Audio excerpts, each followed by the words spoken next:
vamos a seguir con la presentación de la visión de género del gobierno mexicano. Para ello es un honor recibir en este escenario a la subsecretaria de Igualdad Sustantiva de la Secretaría de las Mujeres, María Elvira Concheiro Borges. Ella es militante de organizaciones de izquierda y luchadora feminista, socióloga por la Universidad Nacional Autónoma de México, donde imparte materias relacionadas con la teoría sociológica, el pensamiento crítico y su impacto en la sociología.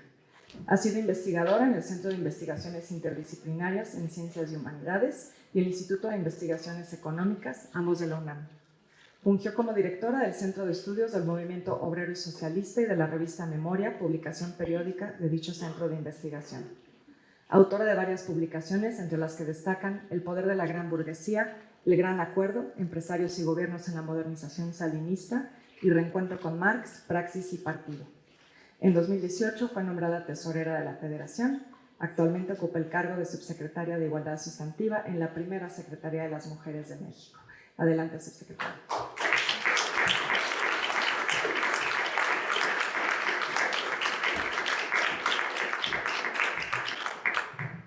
Muchísimas gracias. Antes que nada, quiero decirles que es para mí un honor estar representando a nuestra secretaria de las Mujeres, efectivamente la primera secretaría en el marco de la presidenta del primer gobierno con una presidenta mujer. Y es un gusto estar con todas y con todos ustedes. Agradezco muchísimo a los embajadores esta invitación y como es poco tiempo diré algunas cosas muy en grueso y me perdonarán. Pero creo que es muy importante que este encuentro, digamos, intercambio de opiniones sea en términos muy francos y muy directos, porque yo estoy convencida de que eso es el aprendizaje. Lo otro, podemos decir que estamos todos de acuerdo, pero no aprendemos nada. Y sí creo que vivimos un momento que exige toda nuestra atención, toda nuestra creación, porque los cambios, y cuando uno está convencido de que lo que se requiere para lograr la igualdad sustantiva de las mujeres es un cambio social importante, que va al fondo de muchas causas que han provocado aumento de la desigualdad, no solo en México, sino en el mundo. Tenemos entonces que someter, creo yo, todo a crítica, todo a una mirada en la que no estemos seguros de nada de nuestras propias frases, de nuestros propios preceptos. Porque desde el feminismo hemos aprendido, estoy convencida que es la teoría social más autocrítica y que en esa medida es la que más ha aportado a las ciencias sociales, al conocimiento de nuestras realidades, porque no es complaciente, Y sí hemos tenido en años pasados un proceso contradictorio de cierta institucionalización, diría yo, o de cierto estrechamiento y fragmentación de nuestra visión que es tan integral, tan totalizadora del feminismo. Esto es los tiempos en los que se viven y una tendencia general en los procesos sociales y en los procesos políticos, en los procesos ideológicos, esa fragmentación. Entonces el feminismo no se sustrajo a esa tendencia, pero yo estoy convencida de que es una de las primeras cosas que tendríamos que revisar a fondo. Quiero con esto decir que desde el Gobierno de México, desde la Secretaría de las Mujeres, nos proponemos una revisión y una conceptualización que reintegre los procesos sociales. Porque aislar, como se aisló en años pasados, las problemáticas, algunas, ni siquiera todas, y vistas como un conjunto de la desigualdad y la opresión que viven las mujeres, que en estos años pasados, décadas pasadas, en nuestro país se acrecentó. Y se acrecentó cuando más trabajaban las mujeres. Cuanto más se feminizó la planta laboral. Y esas desigualdades crecieron. Entonces sí creo que tendríamos que pensar que ese alcance que buscamos, ese objetivo, ese propósito de acercarnos a una igualdad sustantiva, es decir, real, que se sienta en cada una de las casas, los hogares, las escuelas, las clínicas, los ejidos, en cada uno de esos lugares, necesitamos revisar esta situación general. Por eso me gusta enmarcar siempre la política de género y esta política de la Secretaría de las Mujeres en el cambio social más general, que no podemos omitir que estamos en una cuarta transformación, que no es simplemente un cambio de gobierno. Se ha planteado una transformación que tiene un segundo piso, es decir, una continuidad, porque los procesos sociales desatados,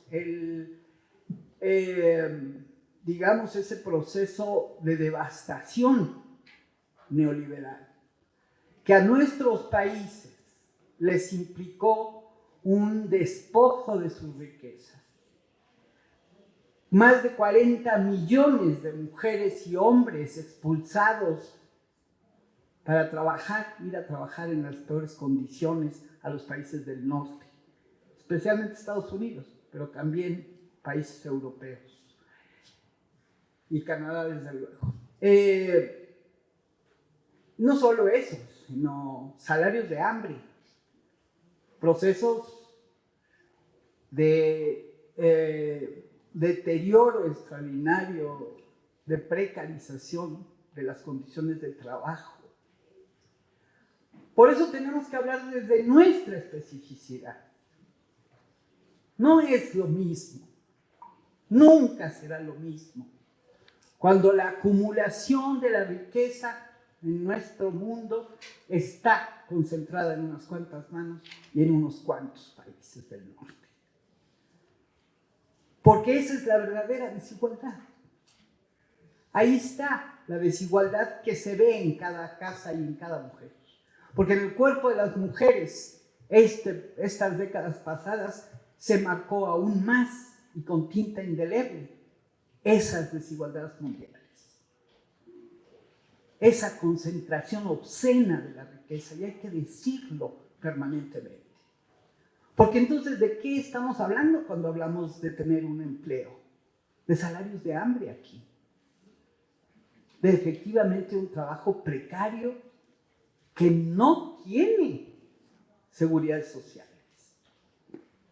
Por eso fue tan importante que iniciáramos con una serie de programas, una serie de beneficios, digamos, de manera directa, con los programas sociales que iniciaron el sexenio pasado y que se han ampliado específicamente para las mujeres en nuestro país con la doctora Claudia Sheinbaum.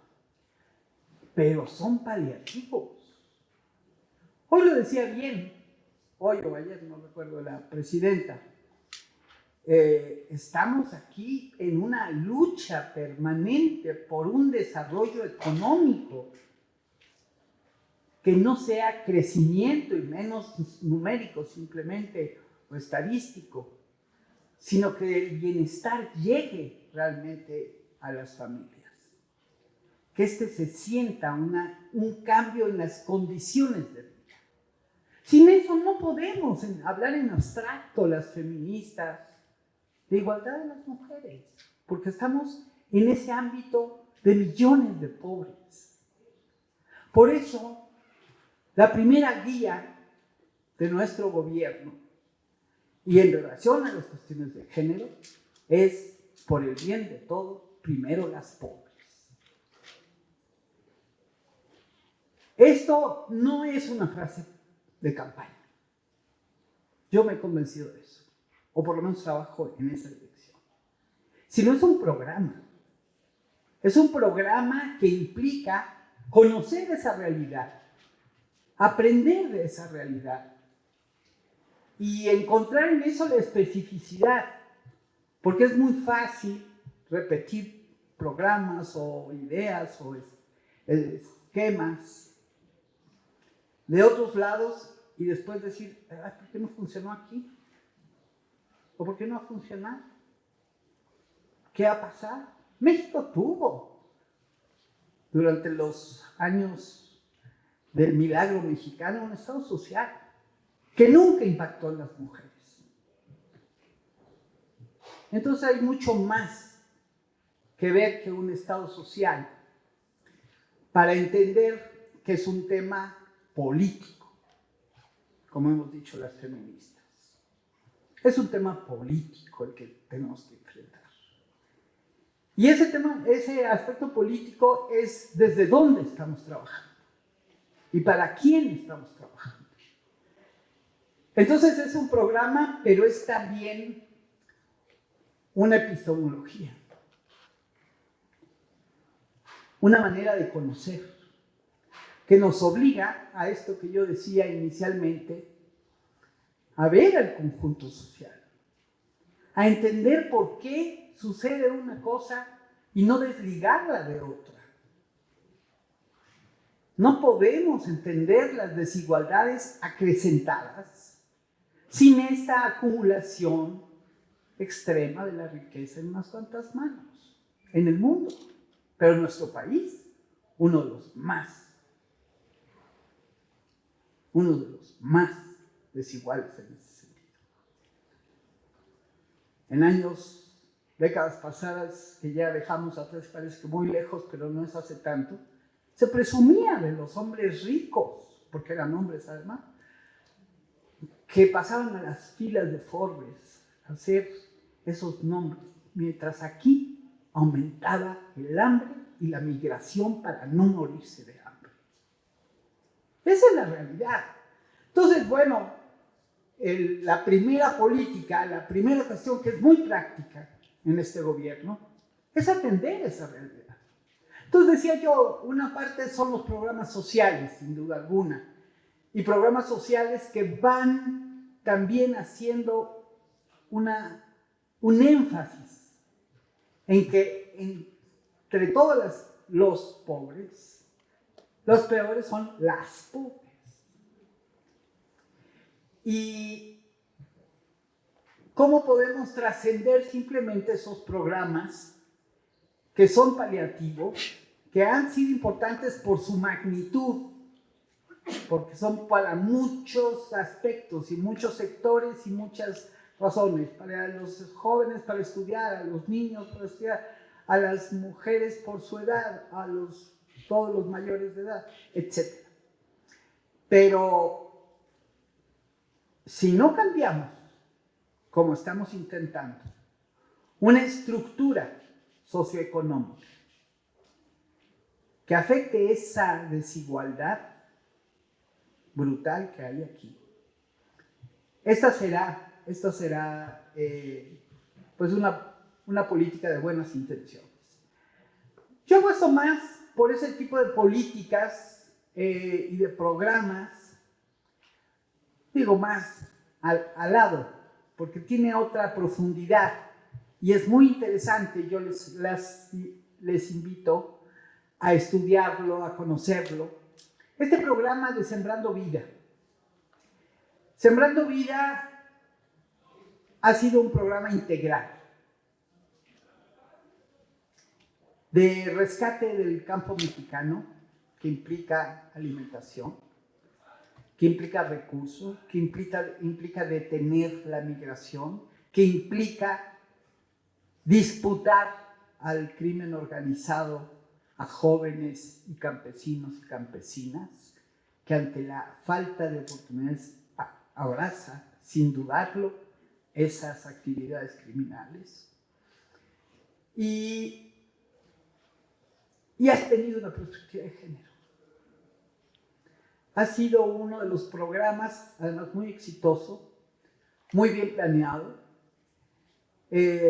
con mucho reconocimiento de lo que sabe, de lo que puede aportar la economía campesina en nuestros países. Es un reconocimiento de esa diversidad y de ese conocimiento ancestral. Y es también una manera de articular en una visión colectiva, comunitaria, que está acompañada de la nueva escuela mexicana. Hay muchos aspectos en los que esto se está alimentando. Y ese es un proyecto muy importante de la Cuarta Transformación, de la que se habla muy poco. Y yo sí creo que ahí está una perspectiva para nuestros países. No podemos seguir con una visión impuesta de décadas, siglos, de un industrialismo en un mundo que ya no va para eso. Y que además en ese industrialismo los países del sur, que son los que tienen esos recursos naturales, les toca la peor parte, ser los que suministran a los países del norte esos materiales, esos minerales, eso que se necesita para el desarrollo económico. Entonces, sin ella sin hablar de esto, yo no concibo que podamos hablar de la igualdad de las mujeres. Y decía yo en un programa, por poner ese ejemplo, podría poner más, me acordé de la escuela nuestra, de la nueva escuela mexicana, porque está teniendo estos valores.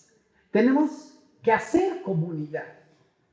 Lo que hemos tenido en años pasados ha sido destrucción de la comunidad, del sentido social. Por eso se destruyó ese mínimo compromiso social que tenían nuestros estados.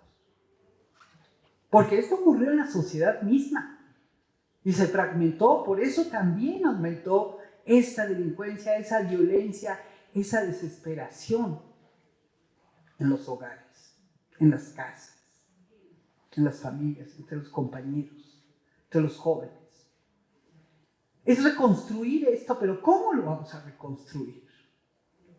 Tenemos que reconstruir sobre la base de entender que la suerte del mundo hoy es la suerte de todos y de todas. Y que para eso tenemos que atender las mayores necesidades. Sí tenemos que atender en primerísimo lugar a los que más, o a los que no tienen nada. No que son vulnerables, como dicen por ahí, porque ahora estamos con muchos eufemismos y para no nombrar a la pobreza. Yo agradezco mucho al presidente López Obrador haber nombrado las cosas directamente. Estamos hablando de pobres, de extremadamente pobres. Y en eso tenemos que decir que si podemos comenzar a tener unas mejores condiciones de desarrollo de la igualdad sustantiva de las mujeres y poder dar estos pasos que ya están ahí legalmente, como aquí se ha mencionado. Y es muy importante que nuestra presidenta haya iniciado con estos procesos. Está refrendado constitucionalmente este propósito, porque no es más que un propósito si somos leales a la realidad. Pero es un instrumento, sin duda, que tenemos hoy en la sociedad mexicana, en primer lugar las mujeres, pero creo que toda la sociedad mexicana, para avanzar. Pero no lo haremos si no atendemos estas causas estructurales e integralmente entendemos el tema de la igualdad. No me quiero alargar mucho y con esto quisiera terminar. Creo que es muy importante. Hemos dicho, además de que por el bien de todas y de todos, primero las pobres. Antes se decían los pobres, pero ahora ya decimos mucho las pobres. Pero también hemos dicho que no mentimos. Y esto, fíjense que no es poca cosa. No es poca cosa en el tema que estamos tratando. Porque hoy se habla muchísimo de este tema. Se habla muchísimo de los cuidados. Y yo me pregunto qué efecto real está teniendo o ha tenido, o cuál es el propósito de esto. Sí sabemos que se mueven recursos para apoyar esas políticas, siempre desde el norte hacia nosotros. Pero ¿cuál es el propósito? Yo creo que hay un gran intervencionismo y que nosotros estamos planteando como algo sustancial hoy nuestra soberanía, la defensa de nuestra soberanía. Y frente a los ataques de la situación mundial, creo que es muy importante hablar de esto también. ¿Cómo defendemos nuestra soberanía? Porque no vienen recursos sin, digamos, una intervención que a veces es solamente ideológica. Pero sabemos lo que es capaz la ideología. Y aquí muchas se opusieron a estos procesos de cambio social. Y han acusado a los procesos progresistas como enemigos de las políticas feministas.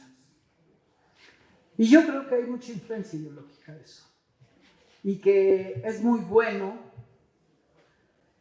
en el proyecto del gobierno de México hoy que las propias circunstancias nos están poniendo ante la necesidad de refrendar nuestra soberanía. Resumo, nos proponemos como gran eje, primero las pobres, pero como un programa y como una manera de conocer. Y esta manera de conocer nos lleva a algo que es tener políticas integrales, entender los fenómenos de manera vinculante. Y que entonces sí podemos seguir el paso a esa reconstrucción de las condiciones de vida, que eso es lo que realmente necesitamos. Muchas gracias.